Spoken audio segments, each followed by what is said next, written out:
بدلہ جو ہے وہ کیا ہے؟ سزا، تو لہٰذا اس لیے ترجمہ سزا کیا گیا ہے، یعنی عنقریب وہ سزا دے گا ہم انہیں، بما بسبب اس کے جو کانو وہ سب تھے، یفترون افترا کرتے یعنی گھڑتے، خود سے بناتے، جھوٹ باندھتے۔ وقالو اور ان سب نے کہا، ما فی بطونی، ما جو فی بطونی پیٹوں میں ہے، بطن پیٹ کو کہتے ہیں، اس کی جمع ہے، فی بطونی پیٹوں میں ہے، ہذہ الانعام، ہذہ الانعام ان چوپایوں کے پیٹوں میں جو ہے، خالصۃ وہ خالص ہے، لذکورنا ہمارے مردوں کے لیے، یعنی یہ ایک اور اپنی طرف سے انہوں نے کوئی چیز حلال کر لی اپنی مرضی سے کہ ان انعام چوپایوں کے پیٹوں میں جو چیز ہے وہ تو خالص ہمارے مردوں کے لیے ہے۔ وَمُحَرَّمٌ عَلَىٰ أَزْوَاجِنَا وَمُحَرَّمٌ حرام کیا ہوا ہے، عَلَىٰ اوپر، أَزْوَاجِنَا ہماری بیویوں پر، یعنی بیویاں عورتیں وہ نہیں کھائیں گی اور صرف مرد اس کو کھائیں گے۔ وَإِن يَكُن مَيْتَةً اور اگر یکن وہ ہو میتتن مردہ، فہم فیہ شرکاء تو پھر فہم یعنی تو ہم وہ سب یعنی مرد اور عورت سب فیہ اس میں شرکاء شریک ہیں، یعنی پھر سب کھائیں گے۔ سیجزیہم سا ان قریب یجزیہم وہ سزا دے گا انہیں، وصفہم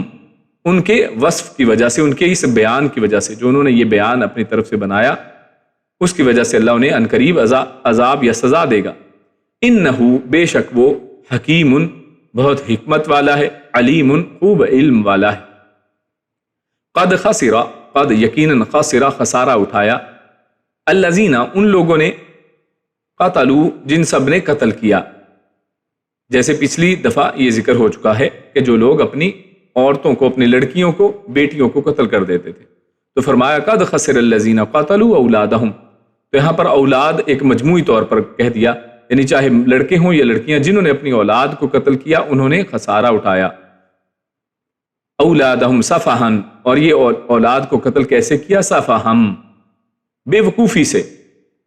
جیسے سورۃ البقرہ میں ہم صفحاء پڑھ چکے ہیں، یعنی بے وقوف جمع، تو یہاں پر صفحن بے وقوفی سے، بغیر علم بغیر کسی علم کے، وحرموا اور ان سب نے حرام ٹھہرایا، ما رزقہم اللہ ما جو رزقہم رزق دیا انہیں، اللہ نے، یعنی انہوں نے اللہ نے جو رزق انہیں دیا تھا اس کو اپنے اوپر حرام ٹھہرا لیا، افتراء جھوٹ باندھتے ہوئے، علی اللہ پر، یعنی اس کو اللہ کی طرف منسوب کر دیا کہ اللہ نے ہمیں یہ حکم دیا ہے اور اس کو اپنے اوپر حرام ٹھہرا لیا۔ قد ضلوا قد یقیناً، ضلوا یا ضل یضل یہ وہی ہے جیسے ضلال مبین کہتے ہیں، یا ولضالین آمین سورۃ الفاتحہ کے اندر ہم پڑھتے ہیں،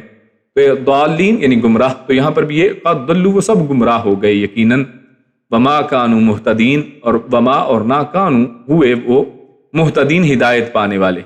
یعنی جب خود ہی انہوں نے چیزوں کو گھڑ لیا تو اب وہ ہدایت پانے والے پھر کیسے ہو سکتے ہیں۔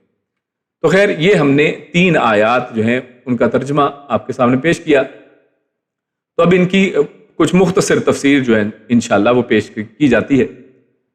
تو شروع میں اللہ رب العزت نے فرمایا وَقَالُوا هَٰذِهِ أَنْعَامٌ وَحَرْثٌ حِجْرٌ، تو یہ ان کا ایک قول یہاں پر بیان کیا جا رہا ہے، یہ مشرکین مکہ یا اس طرح کے انہی جیسے جو لوگ ہیں ان کے اقوال کیسے ہوا کرتے ہیں، اور خصوصاً یہاں پر ان کی بات چل رہی ہے، پس منظر میں ظاہر ہے وہ ہے، لیکن قرآن عام ہے جب تک کہ خاص نہ ہو، تو یہ ایک عام ان کا ایک معاملہ بیان کیا جا رہا ہے کہ وہ کیا کہتے تھے کہ یہ جو چوپائے ہیں اور یہ جو ہماری کھیتیاں ہیں، ہجرن یہ ممنوع ہے، یعنی اصل میں اس میں ان کی جاہلیت کی 3 اور صورتیں یہاں پر اللہ رب العزت نے اس آیت کے اندر بیان کی ہیں، جیسے شروع میں انعام اور حرث کی بات کی، اور آگے انہوں نے حرمت ظہورھا ان کی پیٹھوں کو اپنے لیے حرام کر دیا، اور اسی طرح لا یذکرون اسم اللہ ان کے اوپر اللہ کا نام نہ لیا۔ تو اس آیت کے اندر اللہ رب العزت نے 3 ان کی جو جہالتیں ہیں اور وہ بھی اس میں ایڈ کر دی ہیں، جیسے جس کا تذکرہ پچھلی دفعہ سے ہم نے شروع کیا تھا، اور جس حوالے سے ہم نے پچھلی دفعہ ایک روایت اور حدیث بھی پڑھی تھی کہ جو شخص یہ جاننا چاہتا ہے کہ یہ اہل مکہ جو ہے، مکہ جو تھے اس زمانے کے جو حالات تھے ان کی جہالتیں کیا کیا تھیں، تو انہوں نے فرمایا کہ آیت نمبر 130 سے 140 تک کا مطالعہ کر لے تو اس کے اندر وہ ساری چیزیں ان کو مل جائیں گی۔ تو یہ دیکھیے انہی آیات کے اندر مزید ان کی جہالتوں کا بیان یہاں پر چل رہا ہے کہ وہ کس کس شکل میں مختلف جہالت کی باتیں کیا کرتے تھے۔ تو پہلی صورت یہ کہ فلاں جانور یا کھیت کا استعمال ممنوع ہے، انہوں نے اپنے اوپر اس کو ممنوع کر لیا، حرام کر لیا کہ یہ چوپائے اور یہ والی کھیتیاں، یعنی کچھ چوپائے خاص کر لیے کہ فلاں فلاں چوپائے اور کچھ کھیتیوں کو خاص کر لیا کہ ہمارے لیے یہ حرام ہے، مگر اس کے لیے جسے ہم اجازت دیں گے، لیکن اس کے اندر ایک ایکسیپشن بھی رکھ لی، یہ نہیں کہ وہ ایکسیپشن اللہ کی طرف سے ہو، اس میں بھی فرمایا، اس میں بھی کہا الا من نشاء بزعمہم، اپنے زوم سے، اپنے خیال سے، اپنی آئیڈیالوجی، خود ہی اپنے دماغ سے کام لیا اور کہا کہ یہ جسے ہم چاہتے ہیں نا، یہ فلاں فلاں، ان کے لیے یہ حلال ہے، فلاں لوگوں کے لیے جائز ہے، یعنی جس کے لیے ہم اجازت دیں گے تو اس کے لیے وہ چیز حلال ہوگی، اور یہ اجازت بت خانوں کے مجاوروں اور خادموں کے لیے وہ ہوا کرتی تھی، یعنی عام لوگوں کے لیے یہ جانور حرام ٹھہرتے، کھیتیاں، وہ غلہ وہ حرام ٹھہرتا کہ کوئی اس کو استعمال نہیں کر سکتا ہے، ہاں ان کو صرف پیش کیا جائے گا بت خانوں کے اندر اور ایسی جگہوں کے اندر جہاں پر شرک کیا جاتا تھا، اور ان کے مجاور جو وہاں پر ذمہ دار لوگ تھے اور وہاں کے جو خادم تھے ان کے لیے وہ جائز تھا کہ وہ اس کو استعمال کریں۔ تو کس طرح سے یہ لوگ جو ہیں ایک اللہ کی حلال کردہ چیز کو اپنے اوپر حرام کر لیتے تھے۔ حرمت ظہورها، اور اسی طرح آگے جو بیان کیا، یعنی پہلے چوپائے اور کھیتیوں کی بات کی، پھر انہی چوپایوں میں سے بعض چوپایوں کو تو کھانے سے منع کیا، اب دوسرے کچھ ایسے چوپائے ہیں جن کو کھایا نہیں جاتا ہے بلکہ ان پر سواری کی جاتی ہے، مثلا گھوڑے ہیں تو ان پر سواری کی جاتی ہے، اسی طرح گدھے ہیں ان پر سواری کی جاتی ہے، تو اس طرح کئی جانور ہیں جو سواری کے لیے استعمال کیے جاتے ہیں، تو ان کے حوالے سے بھی انہوں نے خود سے ہی اپنے اوپر ان کی حرمت ٹھہرا لی، اور ان میں کیا کہا، وَأَنْعَامٌ حُرِّمَتْ ظُهُورُهَا، کہ کچھ چوپائے ہیں کہ جن کی انہوں نے کہا کہ پیٹھیں ہم پر حرام ہیں، یعنی ان کے اوپر ہم سواریاں نہیں کر سکتے ہیں، یعنی ایک دوسری انہوں نے صورت ایک حرام اپنے اوپر کی کہ وہ مختلف قسم کے جانوروں کو اپنے بتوں کے نام پر آزاد چھوڑ دیتے تھے کہ اب یہ فلاں بت کے نام پر ہے، یہ آزاد ہے، اب اس کو کوئی ہاتھ نہیں لگا سکتا ہے، اگر کوئی گائے بھینس ہے کھانے والی چیز ہے تو اس کو کوئی کھا نہیں سکتا ہے، اس کو کوئی استعمال نہیں کر سکتا ہے، کوئی اگر سواری والی چیز ہے تو اس کے اوپر کوئی سوار نہیں ہو سکتا ہے، تو ان کو بتوں کے نام پر آزاد چھوڑ دیتے اور ان سے سواری یا بوجھ اٹھوانے کا کام نہ لیتے تھے۔ جیسے اللہ رب العزت نے سورہ مائدہ ہی کے اندر آیت نمبر 103 میں اللہ رب العزت نے بحیرہ اور صائبہ وغیرہ کا تذکرہ کیا کہ کچھ جانور تھے جن کو انہوں نے خاص کر رکھا تھا کہ ان کے اوپر نہ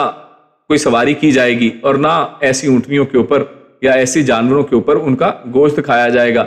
ان کو اپنے اوپر حرام کر لیا۔ اور اگر ہم یہی معاملہ آج ہمارے ملکوں کے اندر دیکھیں تو آپ کو اپنے سڑکوں کے اوپر، گلیوں کے اندر کئی ایسی گائیں ملیں گی، کسی گائے کے گلے کے اندر کالے رنگ کا کپڑا بندھا ہے، کسی کے گلے کے اندر سبز رنگ کا کپڑا بندھا ہے، اور کسی کے اندر جو ہے اورنج کلر کا کپڑا بندھا ہے، اور ان کو چھوڑ دیا گیا ہے کہ اب ان کو کوئی ہاتھ نہیں لگائے، یہ فلاں بزرگ کے نام کے ان کو چھوڑ دیا گیا ہے، اب ان کو کوئی ہاتھ نہیں لگا سکتا ہے، نہ ان کو کوئی کھا سکتا ہے، ان کو ذبح کر سکتا ہے، نہ ان کے اوپر کوئی سواری کی جا سکتی ہے، انہیں نہ کہیں کسی جگہ پر حل کے لیے جوتا جا سکتا ہے، پانی نکالنے کے لیے یا کسی اور ایسے بوجھ ڈھونے کے لیے ان کو استعمال نہیں کر سکتے۔ تو یہ وہی حال آج جو کفار مکہ کے اندر اور ان کی جہالت کا تھا، اس کے آثار آپ اپنی آنکھوں سے آج اپنے اس زمانے کے اندر بھی دیکھ سکتے ہیں۔ حالانکہ اتنی ہدایت واضح ہے اور اللہ رب العزت نے اس قرآن کریم کے اندر ان چیزوں کو مثالوں کے ساتھ بیان کر دیا کہ کس طرح سے وہ یہ عمل کیا کرتے تھے، لیکن مسئلہ کیا ہے کہ قرآن کو ہم پڑھتے نہیں ہیں، قرآن سے ہم دور بھاگتے ہیں، اور خصوصاً بعض جگہوں پر تو اس سے دور بھگایا جاتا ہے کہ اس کو پڑھا نہ جائے، اس کو ترجمے سے نہ پڑھا جائے۔ کیوں؟ کیونکہ اگر اس کو پڑھیں گے، اس کو سمجھیں گے تو بہت سی گمراہیاں، جہالت کے اندھیرے وہ چھٹ جائیں گے۔ روشنی بہت واضح ہے، دین اسلام بڑا واضح دین ہے، بڑا سیدھا سادہ پیارا اور ستھرا دین ہے، لیکن وہ یہ چیز چاہتے نہیں ہے کہ سب چیزیں واضح ہوں، اللہ رب العزت کا یہ دین لوگوں کے سامنے کھل کر آئے۔ تو لہٰذا اس کا علاج یہی ہے کہ قرآن کریم کے ساتھ جڑا جائے، قرآن مجید کو پڑھا جائے، سمجھا جائے، تو ہمارے سامنے یہ ساری چیزیں جو جہالتیں آج بھی جاری ہیں وہ بالکل واضح ہو جائیں گی۔ اگر کوئی شخص یہ چیزیں پڑھ لے تو کیا اس کے دماغ میں، ذہن میں یہ چیزیں نہیں آئیں گی کہ یہ تو ہم وہی کر رہے ہیں کہ جو آج سے 1400 سال پہلے یہ کفار مکہ کیا کرتے تھے، جن کے خلاف جو ہے اللہ کے نبی صلی اللہ علیہ وسلم کھڑے ہوئے ہیں اور ان کے اس برے اور جہالت والے دین کو یہ جہالت والا زمانہ کہا اور اس سے لوگوں کو نکالا روشنی کی طرف، ان اندھیروں سے۔ تو یہ اندھیرے آج بھی کیسے ہو سکتے ہیں اس روشنی کے اندر؟ تو خیر یعنی بات یہ ہو رہی تھی کہ اسی طرح آج بھی یہ چیزیں ہم دیکھتے ہیں اپنے معاشرے کے اندر کہ ابھی بھی رائج ہیں کہیں کہیں۔ تو خیر آگے دیکھتے ہیں، وَأَنْعَامٌ لَا يَذْكُرُونَ اسْمَ اللَّهِ عَلَيْهَا، اور یہ تیسری صورت ہے کہ وہ کچھ جانوروں کو، ان کے اوپر وہ اللہ کا نام نہیں لیتے تھے، وہ ان جانوروں کو بت خانوں کے مجاوروں کے لیے خاص کر دیتے تھے۔ لا یذکرون اسم اللہ علیہا، ان پر اللہ کا نام نہیں لیا جاتا تھا، یعنی وہ اللہ کے لیے نہیں تھے، یعنی اس کا ایک معنی تو یہ ہے کہ اللہ کے لیے تھے ہی نہیں، یعنی ان کو خاص کر دیا کہ یہ فلاں بزرگ کے نام سے ہیں، یہ فلاں جو ہے وہ قبر کے نام سے ہیں، یہ فلاں بت کے نام سے ہیں۔ اس زمانے کے حساب سے دیکھیں تو بت خانے تھے، آج کے حوالے سے دیکھیں تو آج بھی آپ کو یہ مثالیں مل جائیں گی کہ آج کے لوگ کیسے کرتے ہیں۔ تو خیر، مجاوروں کے لیے خاص کرتے ہوئے انہیں ذبح کرتے وقت یا سوار ہوتے وقت صرف اپنے بت کا نام ان کے اوپر لیتے تھے، اللہ کا نام نہیں لیتے تھے، جیسے بالکل واضح یہاں پر دیکھیے اس آیت میں لکھا ہے لا یذکرون اسم اللہ علیہا، اس کے اوپر اللہ کا نام نہیں لیا جاتا تھا، اس کا نام ذکر نہیں کیا جاتا تھا، بلکہ ان پر حج کے لیے بھی نہ جاتے، یعنی کیونکہ حج اللہ کا راستہ ہے تو اللہ کے راستے میں بھی ان کے اندر نہیں نکلتے تھے۔ کیوں؟ کیونکہ جی اس جانور کو تو ہم نے خاص کر دیا ہے فلاں کے لیے، فلاں بت کے لیے، اور ہم نے پچھلی دفعہ یہ بات واضح کی تھی، اور جو لوگ یعنی قرآن کریم کو پڑھنے والے ہیں، سمجھنے والے ہیں، ان کے سامنے یہ واضح ہے کہ یہ جو بت ہیں یہ اصل میں کوئی بت نہیں تھے، بلکہ ان کے پیچھے نیک ہستیاں، اچھے نیک صالح لوگ تھے، اور ان لوگوں کی یاد میں اصل میں یہ بت بنائے گئے تھے۔ یعنی کوئی یہ نہ کہے کہ جناب یہ تو بتوں کی بات ہے اور ہم تو بتوں کی بات نہیں کرتے ہیں، آج تو ہم بزرگوں کی طرف جو ہے اپنی جھولیاں پھیلاتے ہیں، ان کو مشکل کشا حاجت روا سمجھتے ہیں، ان کے نام کے اوپر ہم مختلف یہ کام کرتے ہیں۔ تو میرے بھائیو، اس زمانے میں یہ اصل میں یہ بت صرف بت نہیں تھے، بلکہ ان کے پیچھے اسی طرح کچھ لوگ تھے جو صالح تھے، نیک تھے، اور شیطان نے لوگوں کے دماغوں کے اندر یہ ڈال دیا کہ نیکوں کو یاد کرنے کا طریقہ یہ ہے، اور اسی طرح ان نیکوں کے ذریعے سے تم اللہ رب العزت تک پہنچ سکتے ہو۔ تو خیر، تو یہ ایک معاملہ پورا چلا جس کو آپ واضح طور پر جانتے ہیں۔ تو خیر، یہ تیسری صورت یہاں پر اللہ نے بیان کی ہے کہ وہ کچھ جانوروں کو ان کے لیے خاص کر دیتے تھے، ان کے اوپر حتیٰ کہ حج کے اوپر بھی نہیں جاتے تھے، تاکہ ان مجاوروں کے سوا کوئی انہیں استعمال نہ کر سکے۔ بہرحال یہ ساری صورتیں، یہ جو تینوں چاروں پیچھے بیان ہو گئیں، انعام و حرث کی بات کی گئی اور ان کو حرام کرنے کی بات کی گئی، اسی طرح انہوں نے اپنے اوپر ان کا کھانا جو ہے حرام کر لیا، ان کے اوپر سواری کو حرام کر لیا، ان کے اوپر اللہ کا نام لینے تک کو حرام کر لیا، اور ان کو اللہ کے راستے میں استعمال کرنے کو حرام کر لیا۔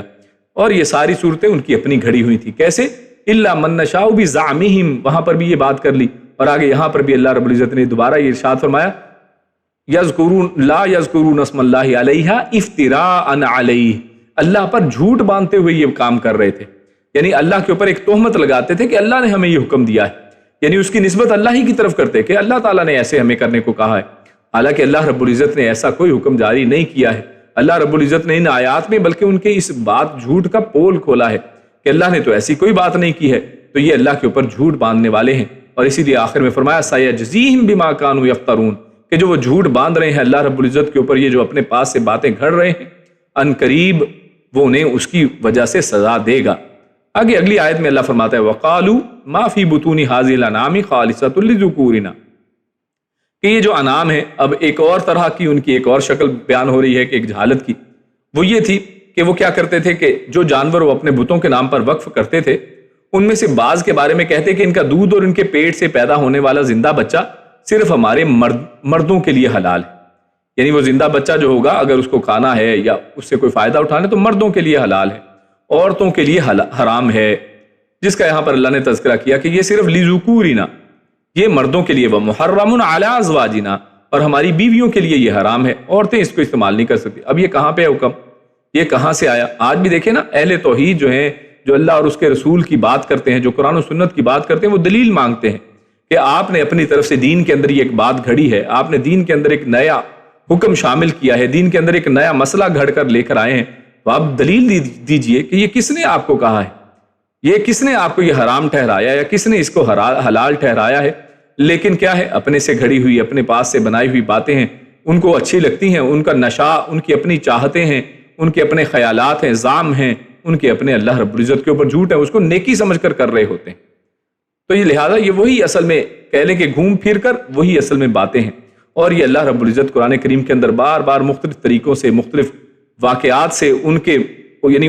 ان کے ان احوال کو بیان کر کے ہمیں کیا بتانا چاہتا ہے۔ یہ احوال ہوئے تو 1400 سال گزر گئے، تو کیا اس کا مطلب ہے ان آیات کو صرف انہی تک محدود رکھا جائے؟ نہیں، آج ہم اپنے طرف ان کو دیکھیں گے کہ ہم کیا کرتے ہیں،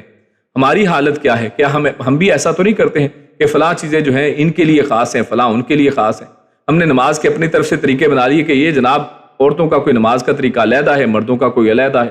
جبکہ رسول اللہ صلی اللہ علیہ وسلم سے ایسی کوئی بات ذکر نہیں ہے کہ اللہ کے نبی صلی اللہ علیہ وسلم نے عورتوں اور مردوں کے نماز کے طریقے میں کوئی فرق کیا ہو، بلکہ اللہ کے نبی صلی اللہ علیہ وسلم کی مسجد کے اندر، اللہ کے نبی کی اقتداء کے اندر ان کے پیچھے مرد اور عورت تمام نمازیں پڑھا کرتے تھے، اور رسول اللہ صلی اللہ علیہ وسلم کا فرمان کیا تھا کہ صلو کما رأیتمونی اصلی، نماز اس طرح پڑھو جیسے مجھے پڑھتا ہوا دیکھتے ہو۔ یعنی حکم تو عام تھا کہ سب مجھے دیکھو اور جیسے میں پڑھتا ہوں نماز کرو، لیکن ہم نے اس کے اندر فرق نکال لیے کہ جناب عورتیں یہ کریں گی، مرد یہ کریں گے، عورتیں یہاں ہاتھ باندھیں گی، مرد یہاں پہ، عورتیں اس طرح سجدہ کریں گی، مرد اس طرح سے سجدہ کریں گے، جبکہ عورت اور مرد کی نماز کے اندر کوئی فرق نہیں ہے۔ رسول اللہ صلی اللہ علیہ وسلم نے اپنی طرف ان کی طرف دیکھنے کا حکم دیا ہے کہ مجھے دیکھو، جیسے میں کرتا ہوں ویسے کرو۔ تو لہٰذا یعنی ہم نے بھی ان آیات سے نتائج اخذ کر کے اپنے اوپر اصل میں فٹ کرنا ہے کہ ہمارے لیے اس کے اندر کیا ہے۔ تو خیر بات چل رہی تھی کہ انہوں نے کہا کہ یہ ان کے پیٹوں کے اندر جو کچھ ہے، یعنی وہ چاہے پینے کے لیے دودھ ہو، پیٹ کے اندر دونوں ہی چیزیں ہیں، یا پھر اس کے اندر جو اولاد ہے، ان کا بچہ ہے، بچڑا ہے، تو وہ پیدا ہونے والا بچہ، وہ انہوں نے کہا کہ صرف ہمارے مردوں کے لیے، عورتوں کے لیے حرام ہے۔ اور آگے کا وَإِن يَكُن مَيْتَةً، ہاں اگر وہ مردہ ہوا،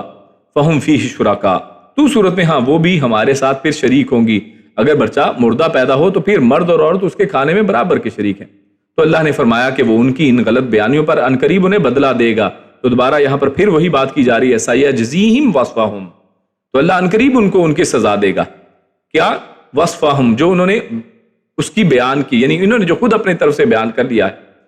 ٹھیک ہے، ان کا یہ جو بیان ہے، ان کا یہ جو کہنا ہے، ان کی یہ جو بات ہے کہ ہمارے لیے نہیں ہے اور یہ عورتوں کے لیے ہے، یا صرف یہ مردوں کے لیے ہے اور عورتیں اس میں شامل نہیں ہیں، تو یہ ان کا جو وصف ہے، انہوں نے اپنی طرف سے جو صفت بنائی ہے، اس کا بیان جو کیا ہے، اللہ فرماتا ہے کہ اس کی نسبت ان کے اس قول کی وجہ سے، ان کے اس وصف کی وجہ سے ان کو عنقریب سزا دی جائے گی۔ انہ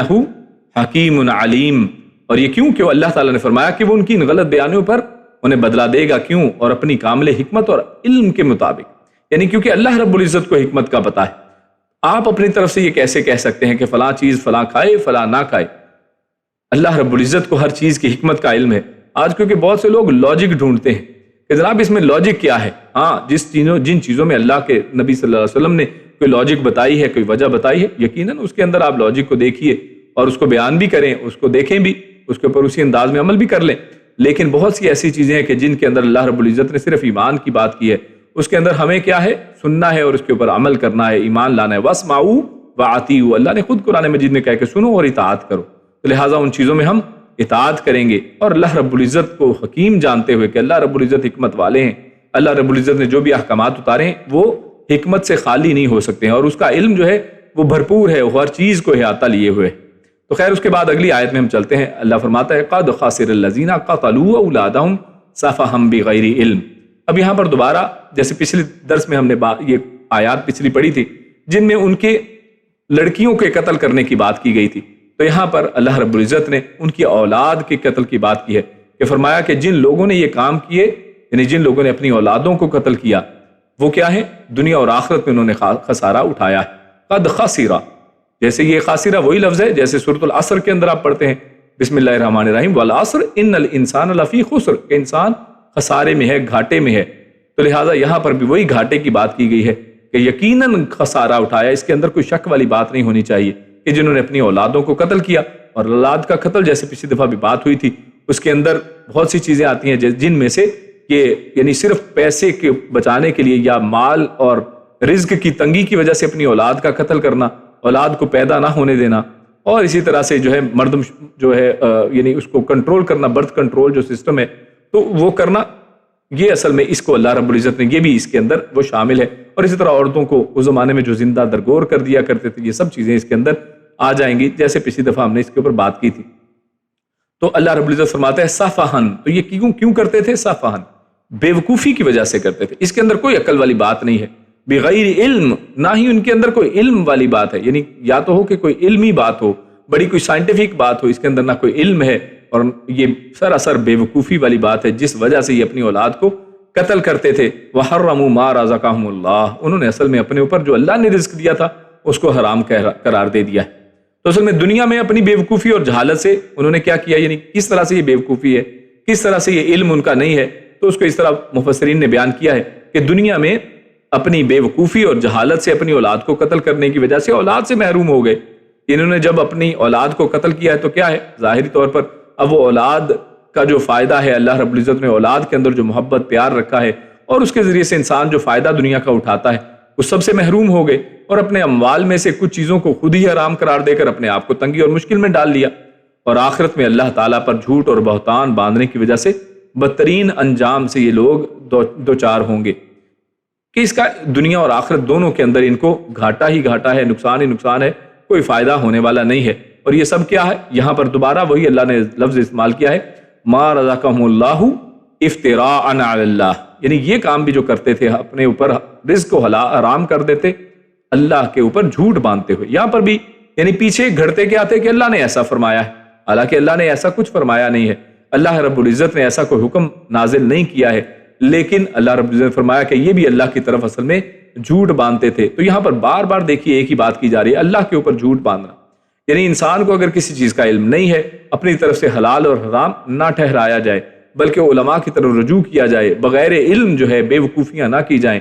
بلکہ انسان اپنے ہر ایک عمل کے اندر جس میں اس کو کوئی ڈاؤٹ ہو، پتہ نہیں ہے، علم نہیں ہے، جن لوگوں کو علم ہے اس کی طرف جایا جائے۔ اللہ رب العزت نے خود قرآن مجید میں اس طرف اشارہ کیا ہے کہ انسان فَاسْأَلُوا أَهْلَ الذِّكْرِ إِن كُنتُمْ لَا تَعْلَمُونَ، تمہیں نہیں پتا ہے، اہل ذکر سے جو لوگ اس کا ذکر کرتے ہیں، جو اس کے بارے میں علم رکھتے ہیں، ان سے جانا جائے، ان کی طرف جایا جائے، سوالات کیے جائیں، اس کے اندر کوئی شرم و حیا نہیں ہونی چاہیے۔ قَدْ ضَلُّوا وَمَا كَانُوا مُهْتَدِينَ، یقیناً یہ لوگ جو ہیں وہ گمراہ ہو گئے ہیں اور وہ ہدایت پر یقیناً نہیں ہیں۔ یقیناً اس کے اندر اپنی طرف سے افتراء کرنا، اپنی طرف سے گھڑنا، تو اس کے اندر ہدایت کیسے مل سکتی ہے؟ اس کا ٹھکانہ جو ہے وہ کیسے ٹارگٹ کو پہنچ سکتا ہے؟ یقیناً یہ چیز ہدایت سے دور، راستے سے ہٹی ہوئی چیز ہے۔ آگے چلتے ہیں اپنے اگلے موضوع کی طرف۔ اللہ رب العزت نے اگلی آیات کے اندر مظاہر قدرت کی بات کی ہے، اور اس کے ساتھ ساتھ اسی حوالے سے مسائل زکوٰۃ و عشر آئیں گے انشاءاللہ، یعنی خصوصاً زکوٰۃ کا عشر کے حوالے سے یہاں پر بات چیت ہوگی۔ تو اللہ فرماتا ہے وَهُوَ الَّذِي أَنشَأَ جَنَّاتٍ مَّعْرُوشَاتٍ وَغَيْرَ مَعْرُوشَاتٍ وَالنَّخْلَ وَالزَّرْعَ مُخْتَلِفًا أُكُلُهُ وَالزَّيْتُونَ وَالرُّمَّانَ مُتَشَابِهًا وَغَيْرَ مُتَشَابِهٍ كُلُوا مِن ثَمَرِهِ إِذَا أَثْمَرَ وَآتُوا حَقَّهُ يَوْمَ حَصَادِهِ وَلَا تُسْرِفُوا إِنَّهُ لَا يُحِبُّ الْمُسْرِفِينَ۔ وَهُوَ الَّذِي، اور ہوا وہی ہے، الذی جس نے، انشاء پیدا کیے، انشاء، یہ دیکھیے ایک ہے شاء، شاء کہتے ہیں چاہنے کو، جیسے پچھلی آیت کے اندر بات آئی نشاء، تو وہاں پر نشاء کا ذکر آیا پچھلی آیت کے اندر، اس سے ملتا جلتا ہی یہ بھی لفظ ہے انشاء، لیکن دونوں میں بہت زیادہ فرق ہے۔ وہاں پر نشاء اصل میں تھا شاء، اور اس کے شروع میں نون لگا، یعنی ہم جیسا چاہیں، انہوں نے کہا کہ ہم جس کو چاہیں ہم اس کو یہ چیز دیں گے، یعنی اس کے لیے اس کو حلال کر دیں گے۔ وہاں پر وہ چاہت کا معنی تھا، جو لفظ ہم انشاء اللہ کے اندر بھی بولتے ہیں وہاں پر وہ تھا۔ یہاں پر ہے انشاء، انشاء کہتے ہیں پیدا کرنے کو، یعنی تخلیق کرنا اور پیدا کرنا کسی چیز کو، تو اس کے اوپر انشاء کا لفظ بولا جاتا ہے۔ تو یہ یہاں پر ذکر ہے وَهُوَ الَّذِي، وہی ہے جس نے انشاء پیدا کیے، جنات باغات، یعنی اللہ رب العزت کی ذات ہے جس نے باغات یعنی جنات پیدا کیے۔ تو جنت کی جمع جنات ہے، اور جنت کا لفظ جو ہے اسی لیے جنت اس کو کہا جاتا ہے کہ اس کی بھی نسبت اللہ نے باغوں کی طرف کی ہے، جس میں اللہ رب العزت نے پھل اور مختلف طرح کی چیزیں رکھی ہیں۔ تو یہاں پر بھی جنات کا ہی تذکرہ کیا گیا ہے، لیکن اس سے مراد جنت نہیں بلکہ باغات ہیں۔ تو اللہ فرماتا ہے کہ اسی نے پیدا کیے باغات، معروشات، معروشات یعنی چڑھائے ہوئے، یعنی ایسے باغات جس کے اندر چڑھائے ہوئے، یعنی چھتریوں والے، جس کے اندر کوئی چیز چڑھی ہو اوپر، وہ والے پودے ہیں، وغیرہ، اور نہ معروشات، اور نہ چڑھائے ہوئے۔ اس کے آگے انشاءاللہ وضاحت آئے گی، یعنی اس میں دونوں ہی طرح کے پھل اور پودے ہیں کہ جو چڑھتے ہیں، یعنی بیلوں والے ہیں اور بغیر بیلوں والے ہیں، والنخل، اور کھجور، والزرع، اور کھیتی، زراعت جسے اردو میں ہم بولتے ہیں، والزرع، اور کھیتی،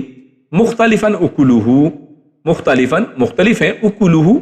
یہ اکلو ہے ان کا کھانا، یعنی کھانے کے بعد جو اس کا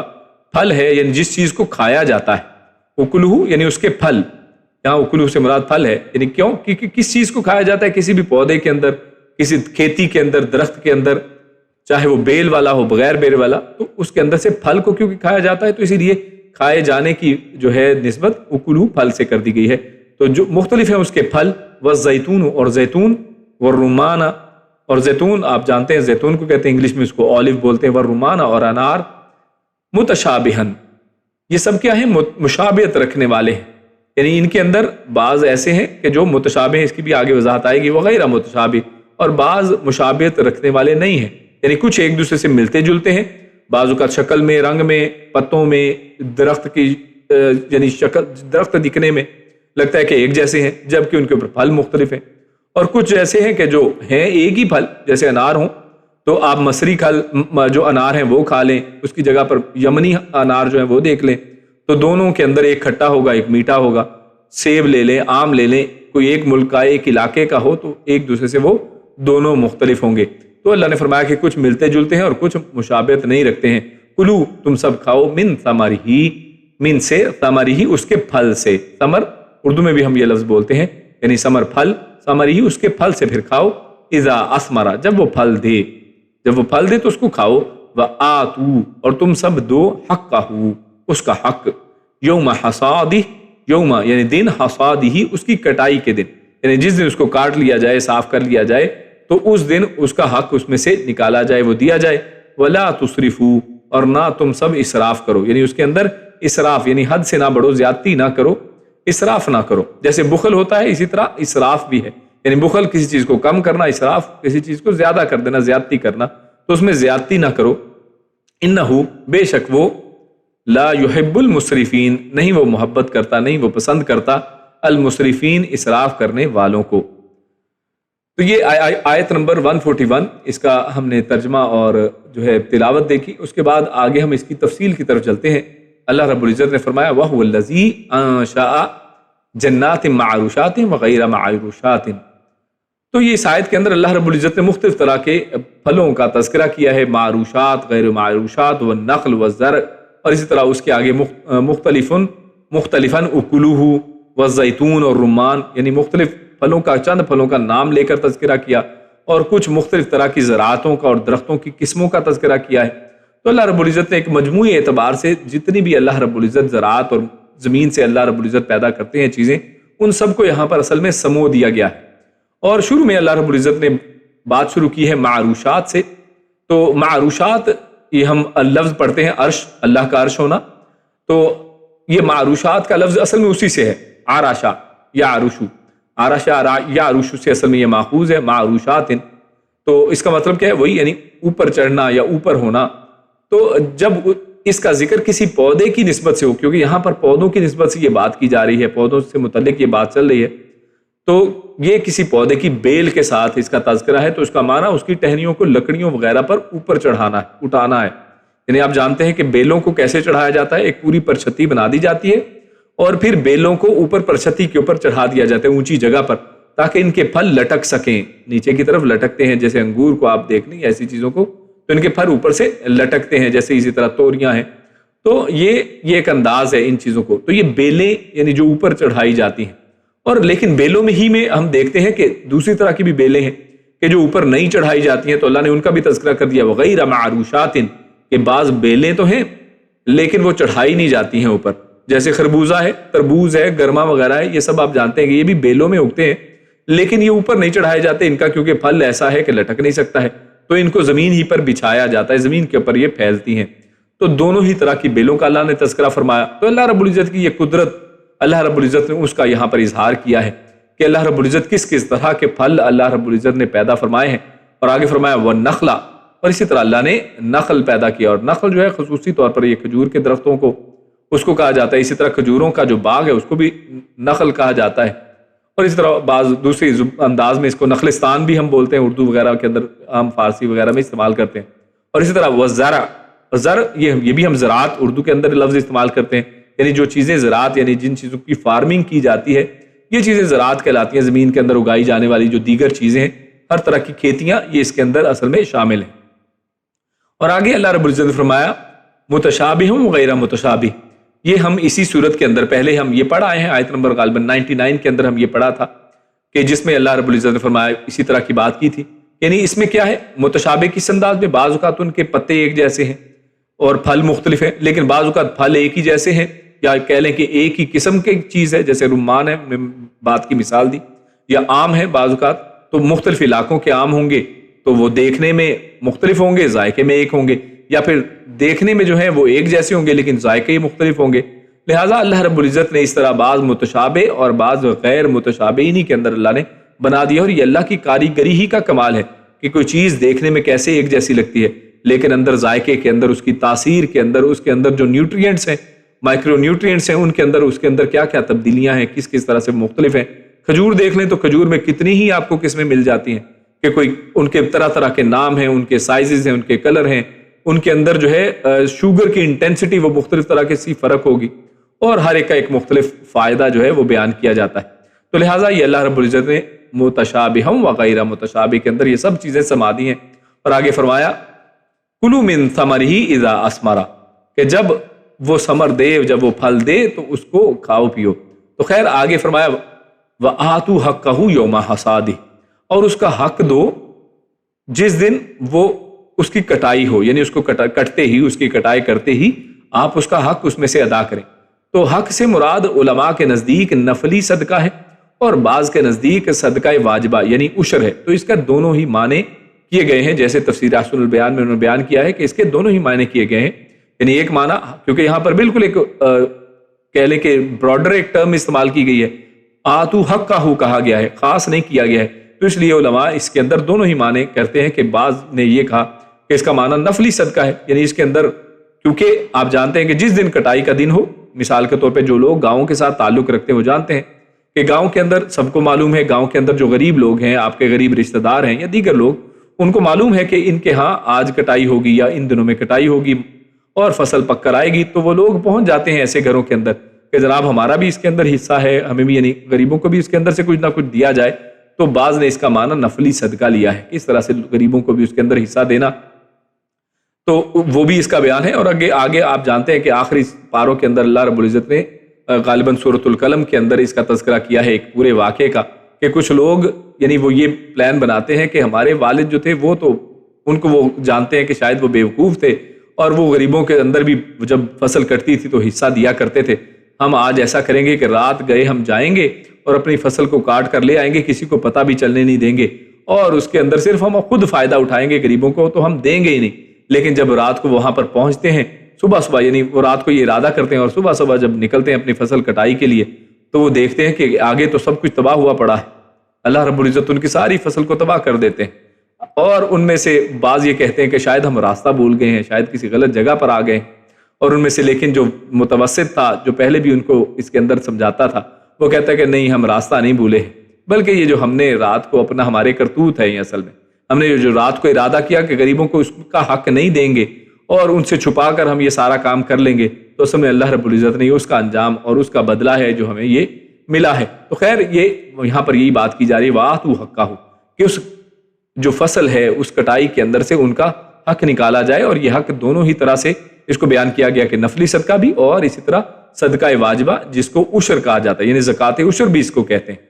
یعنی یہ بھی ایک زکوٰۃ ہے، لیکن جو اناج ہیں ان کے اندر جو زکوٰۃ ہے اس کو نام عشر دیا گیا ہے۔ اور اس کی بھی آگے دو مختلف جو ہیں صورتیں ہیں، زمین سے پیدا ہونے والے ہر پھل اور کھیتی میں سے اللہ تعالیٰ کا حق نکالنا وہ فرض ہے، اور مال میں اللہ کا سب سے بڑا حق جو ہے وہ زکوٰۃ عشر ہے، یعنی نفلی تو دینا ہی ہے، آپ دیں، لیکن اس کے ساتھ ساتھ جو اللہ رب العزت نے اس کے اوپر جو حق رکھا ہے یعنی زکوٰۃ عشر ادا کرنا، اس کو ادا کرنا چاہیے۔ اور بعض جو لوگ فصلوں کے متعلق ہیں، بعض کو ان چیزوں کا پہلے سے علم بھی ہے، اور جن کو نہیں علم ہے، حدیث کے اندر اللہ کے نبی صلی اللہ علیہ وسلم نے اس کو واضح فرمایا ہے، رسول اللہ صلی اللہ علیہ وسلم کے فرمان کے مطابق بارش، چشموں اور نہروں سے سیراب ہونے والی ہر فصل میں عشر ہے، یعنی وہ فصلیں کہ جن کو نیچرل جو ویز ہیں واٹرنگ کے، جہاں سے پانی ان کو جو ہے قدرتی ذرائع سے پانی دیا جاتا ہے، تو وہاں سے اگر پانی وہ مل رہا ہے ان کو چشموں سے، بارش سے، نہروں سے، تو ہر ان فصل کے اندر عشر ہے، یعنی اس کا 10واں حصہ، یعنی 10 من میں سے 1 من، یعنی 10واں حصہ، 10 من آپ کی فصل ہوئی تو 1 من اللہ کے راہ میں آپ کو نکالنی ہے۔ اور پانی کھینچ کر سیراب کیا ہے، یعنی اس کے اندر اللہ کی طرف سے نہیں، بلکہ جیسے آپ نے کنواں کھودا ہے یا اسی طرح کوئی ٹیوب ویل ہے، اس کا لیے آپ نے اس کے لیے اس کا بل پے کیا ہے یا کچھ ایسا ہے، تو اس انداز میں یعنی آرٹیفیشلی جو سیراب کی جانے والی ہر فصل میں نصف العشر ہے، یعنی 20 من میں سے 1 من دینا ہوگا۔ تو اس میں اللہ رب العزت نے سہولت رکھی ہے، 20 من آپ کے پاس فصل ہوئی تو 1 من ادا کیا جائے گا۔ رسول اللہ صلی اللہ علیہ وسلم نے اس میں سے کسی فصل کو مستثنا قرار نہیں دیا ہے، جیسے علماء نے یہ بھی بیان کیا ہے کہ اس میں کسی فصل کو مستثنا نہیں کیا ہے، بلکہ بالکل ایک براڈر بات کی گئی ہے۔ تو اصل میں اسی بات کی وجہ سے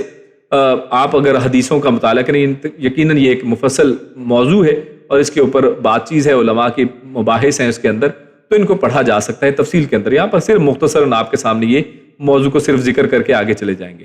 تو اسی طرح ایک اس میں سوال پیدا ہوتا ہے کہ کیا زکوٰۃ ہر طرح کی یعنی پھل اور سبزیوں پر ہے؟ یعنی کیا زکوٰۃ جو دینی ہے، زکوٰۃ عشر، یہ ہر طرح کے پھل سبزیوں پر ہوگی؟ جیسا ہم نے اوپر پڑھا کہ نہیں، اس کے اندر تو حدیث کے اندر تو ایسی کوئی چیزیں واضح نہیں کی گئی ہیں کہ فلاں میں دیں اور فلاں میں نہ دیں. تو اس لیے علماء کے اندر اس کے اندر اختلاف پایا جاتا ہے.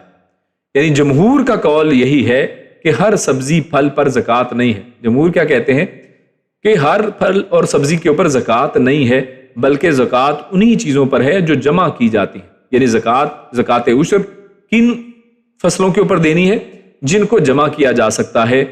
جنہیں ماپا جا سکتا ہے، یعنی تولا جاتا ہے، ماپا جاتا ہے کسی بھی پیمانے کے ذریعے سے، اور بطور خوراک ان کو استعمال کیا جاتا ہے. یعنی ایسی فصل جس میں یہ تینوں چیزیں ہوں، یعنی اس کو جمع کیا جا سکتا ہو، جمع کیا جاتا ہو. جیسے بعض فصلیں ان کو جمع کر لیا جاتا ہے، سالوں سال رکھا جاتا ہے. چاول، گندم آپ جانتے ہیں، کھجور، یہ سالہ سال رکھی جاتی ہیں. منقع، اور حدیثوں کے اندر ان کا ذکر بھی آیا ہے. کھجور، منقع، گندم، چاول، مکئی وغیرہ کا ذکر حدیث کے اندر یہ ملتا بھی ہے. تو وہ کہتے ہیں کہ انہی کو انہوں نے دیکھ کر اس کے اندر سے یعنی یہ کہہ لیں کہ یہ چیزیں نکالی ہیں. وہ کہتے ہیں کہ یہ چیزیں وہ ہیں کہ جن کو جمع کیا جا سکتا ہے، ناپا جا سکتا ہے، بطور خوراک استعمال کیا جا سکتا ہے. تو ایسے پھلوں کے اوپر صرف زکوٰۃ عشر بنتی ہے. اور جن چیزوں کو یہ نہیں کر سکتے، جن کو جمع نہیں کیا جا سکتا ہے، جیسے دھنیا، پودینہ، ایسی چیزیں ہیں جو ایک آدھ دن میں ہی خراب ہو جاتی ہیں، جمع ہی نہیں کی جا سکتی ہیں، تو ایسی بہت سی چیزیں جو ہیں ان کو جمع نہیں کر سکتے ہیں، تو ان کے اوپر وہ کہتے ہیں کہ زکوٰۃ عشر نہیں دینی ہوگی. تو خیر یہ ایک جمہور کا قول ہے. جبکہ دیگر علماء دوسری رائے بھی پائی جاتی ہے. وہ فرماتے ہیں کہ اس آیت میں ہر کھیتی، زیتون اور انار کا ذکر ہے. جیسے اس آیت کے اندر بالکل عام بات ہے، کوئی خاص فصل دیکھیں اس میں سے ایکسیپشن نہیں نکالی گئی ہے. تو ان کی دلیل یہ ہے کہ یہ آیت اس کے اندر ہر چیز شامل ہے. اللہ نے کھیتی میں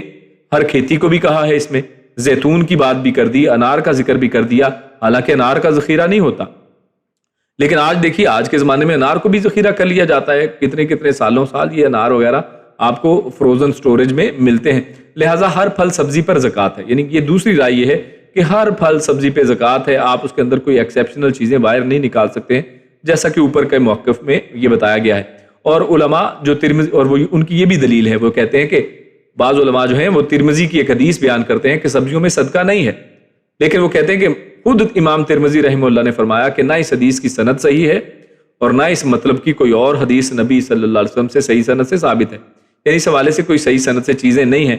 کہ جس کے اندر یہ ایسی کوئی ایکسیپشن ہو. خیر یہ مطلب ایک آخری جو بات ہم کہہ لیں گے وہ یہ کہ یہ ایک مختلف فی مسئلہ ہے. تو اس کے اندر یہ دونوں علماء کی رائے پائی جاتی ہیں.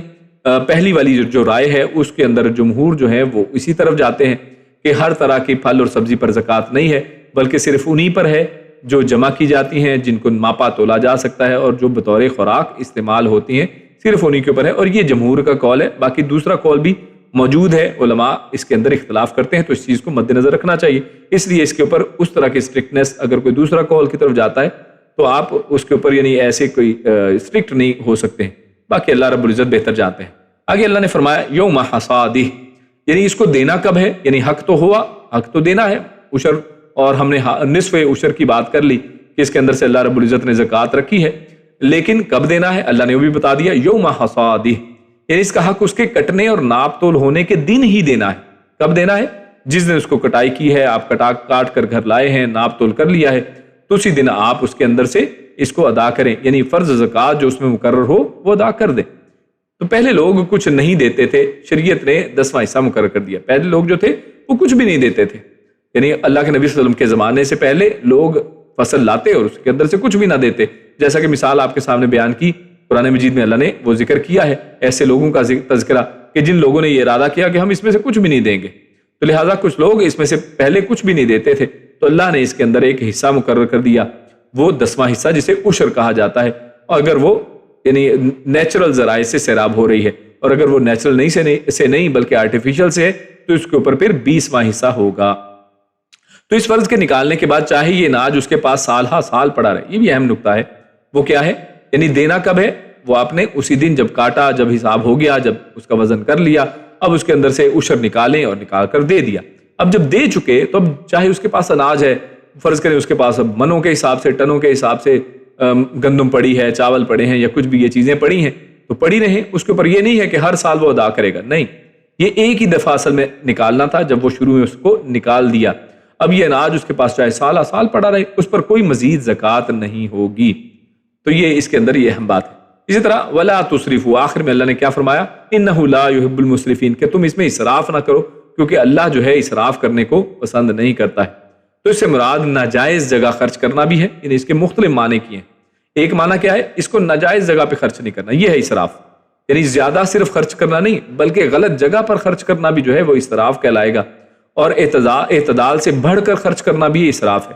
یعنی آپ کا جتنی توفیق نہیں ہے، اللہ نے آپ کو جتنی چادر دی ہے اتنی ہی پاؤں پھیلانے چاہیے، اللہ نے جتنی توفیق ہے اتنا ہی دیا جائے۔ یعنی ایسا نہیں کہ جیسے بعض ایک روایتوں میں یہ بھی بات آتی ہے کہ ایک صحابی جو ہیں وہ آئے اور انہوں نے سارا کچھ انہوں نے دینا شروع کیا غریبوں کو، اور شام تک وہ سب کچھ دے کے فارغ ہو گئے، ایک چیز بھی اپنے لیے نہیں بچی ہے۔ تو لہٰذا یہ، اور اس کے اوپر بعض نے کہا کہ اسی کے اوپر یہ آیت اصل میں اتری کہ ولا تسرفوا، کہ تم اسراف نہ کرو، یعنی یہ اسراف اور زیادتی ہے کہ آپ سب کچھ ہی دے دیں اور اپنے لیے پھر بھوکے مرتے رہیں سارا دن سارا سال، پھر لوگوں سے مانگتے پھرتے رہیں۔ تو ایسا نہیں ہے، بلکہ اعتدال کا راستہ اختیار کرنا چاہیے۔ اسراف اس انداز میں بھی ہے، تو یہ ایک اسراف کی دوسری چیز ہے۔ اس طرح کھانے میں زیادتی بھی منع ہے، یعنی اسراف یہ بھی ہے کہ انسان کھانے میں زیادتی کرے، یعنی وہ انسان جب لیتا ہے کھاتا ہے، کوئی کھانا کھاتا ہے تو اس کے اندر بہت زیادہ مقدار میں کھائے گا تو وہ اس کے لیے صحیح نہیں ہے، جیسا کہ خود سورہ اعراف آیت نمبر 31 میں اللہ نے فرمایا وَكُلُوا وَاشْرَبُوا وَلَا تُسْرِفُوا، کہ کھاؤ پیو لیکن اسراف نہ کرو، یعنی بہت زیادہ نہ کھائے کہ پیٹ باہر نکل آئے اور انسان کی جان پہ بنی ہو کہ انسان جب جان نکلے گی یا نان نکلے گا۔ یہ ایک حالت ہمارے معاشرے میں آپ جانتے ہیں کہ ہوئی ہوتی ہے۔ تو حافظ ابن کثیر رحمہ اللہ ان کے مطابق یہ آخری معنی یہاں زیادہ موزوں ہے، اس لیے بھی کہ یہ جسم اور عقل دونوں کے لیے نقصان دہ، یعنی اسراف کے اندر یعنی اس کو زیادہ نہ کھانا، اور اس کو یعنی اس کے اندر جو ہے ہر طرح سے جو چیزیں ہیں یہ اس کے اندر شامل ہیں، اس لیے بھی کہ یہ جسم اور عقل دونوں کے لیے نقصان دہ ہے۔ اتنا صدقہ کرنا بھی اسراف ہے کہ اس کے بعد آدمی خود محتاج ہو کر مانگنے پر مجبور ہو جائے، تو یہ بھی اسراف میں آئے گا۔ اور یہ حکم حکمرانوں کے لیے بھی ہے کہ جتنا کسی کے ذمے بنتا ہے اس سے زیادہ وصول نہ کریں، یعنی وہاں پر بھی اسراف نہ ہو کہ حکمرانوں نے اگر کوئی مقرر کیے ہیں لوگ کہ لوگوں سے جا کر یہ اکٹھا کریں عشر وغیرہ، تو ایسا نہ ہو کہ جتنا بنتا ہے اس سے زیادہ اکٹھا کریں، نہیں، یہ بھی بات درست نہیں ہے۔ تو ہر انداز میں اللہ رب العزت نے یہ بات کر کے سب کو ہی اس کے اندر یعنی ایک جنرل ایک ٹرم استعمال کر دی، اور اس کے سب ہی معنی جو ہیں وہ کیے جا سکتے ہیں کہ سب اس میں شامل ہے۔ کسی طرح کا بھی اسراف جو ہے اللہ کو پسند نہیں ہے، انہ لا یحب المسرفین، اللہ اسراف کرنے والوں کو پسند نہیں کرتا ہے۔ اللہ رب العزت سے دعا ہے کہ ہم نے جو یہاں پر پڑھا سنا اس پر عمل کرنے کی توفیق عطا فرمائے۔ آگے ہمارا یہ کوئز ٹائم ہے، انشاءاللہ کوئز دیکھتے ہیں کہ آج کے سوالات ہمارے کیا ہیں۔ تو پہلا سوال ہے وَقَالُوا هَذِهِ أَنْعَامٌ وَحَرْثٌ حِجْرٌ، اور اس آیت میں جو ہجر ہے اس سے اصل میں کیا مراد ہے؟ اسی طرح دوسرا سوال ہے سَيَجْزِيهِمْ بِمَا كَانُوا يَفْتَرُونَ، کہ مشرکین اللہ پر کیا جھوٹ باندھتے تھے جن کا اللہ رب العزت ان کو جو ہے ان کی جزا دے گا، تو وہ کیا کیا جھوٹ تھے، وہ کیا جھوٹ باندھا کرتے تھے، مختلف جھوٹ یہاں پر تذکرہ ان کا کیا گیا ہے۔ اسی طرح اگلا سوال ہے وَهُوَ الَّذِي أَنشَأَ جَنَّاتٍ، تو یہاں پر انشاء یہ ایک ہم نے ٹرم پڑھی اور اس ٹرم کی ہم نے وضاحت بھی کی ہے، تو اس سے اصل میں کیا مراد ہے۔ اسی طرح آیت آئی کہ کلوا من ثمرہ اذا اثمر وآتوا حقہ، یہ ایک ٹکڑا ہے آیت کا، تو اللہ نے فرمایا ہے یہ جو آیت ہے، تو آیت میں وآتوا حقہ سے کیا مراد ہے، یعنی اس سے کیا معنی ہے۔ اور اسی طرح یوم حصادہ، یہ کس دن کی طرف اشارہ ہے، یہ کون سا دن ہوتا ہے یوم حصادہ، یہ کون سا دن ہے۔ اس طرح ولا تسرفوا، یعنی آیت کے تناظر میں اسراف نہ کرنے کے کیا مفاہیم ہیں، کیا کیا معنی ہیں، اس کا کیا کیا مطلب ہو سکتا ہے، کیا کیا معنی بیان ہوا۔ اللہ رب العزت سے دعا ہے کہ اللہ رب العزت ہم سب کو نیک عمل اور اچھی سمجھ کی توفیق عطا فرمائے۔ سبحان ربک رب العزت عما یصفون وسلام علی المرسلین والحمد للہ رب العالمین۔ جزاکم اللہ خیر و بارک اللہ فیکم۔ السلام علیکم ورحمۃ اللہ وبرکاتہ۔